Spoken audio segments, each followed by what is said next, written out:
This P-47 and this A-20 are just two of the Lewis Air Legends airplanes. Rod Lewis has 24 legendary aircraft in his collection, mostly Warbirds, and each one has stories to tell that could fascinate us through the day and on into the night.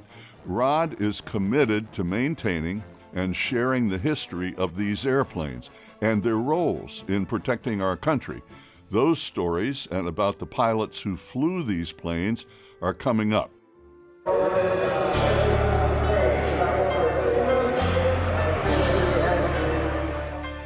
And speaking of pilots, there are pilots, there are really good pilots, and then once in a while a pilot comes along who is so extraordinary, both as a pilot and as a person in the air and on the ground, that it's impossible to adequately describe that person. There is a man who fits that description. Oh, I see you spotted the name in the plane. Bob Hoover. He used to be a test pilot, one of the best. Today, he's manager of customer relations for North American's Los Angeles division, and he's the man who demonstrates this plane. Well, here he comes now. You know, he flies this plane in a business suit and without a parachute. Hi, Bob. We've just been admiring this beauty of yours. Beauty she is, and she flies like a dream. Tell you what, folks, climb in with me now, and let's see what we can do.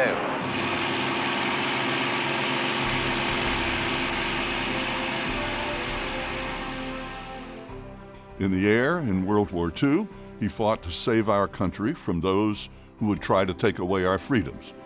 On the ground, he has committed himself to our country's values and has always reflected those values in his own daily life so that we never forget who we are as Americans and how so many have given their lives to keep America safe and free. He soloed at 16, but then had to teach himself aerobatics to overcome air sickness. A few years later, in Air Corps primary pilot training, he was so good at aerobatics that his commander had him teach all of his instructors aerobatics. He flew combat in Europe, was taken prisoner in Germany.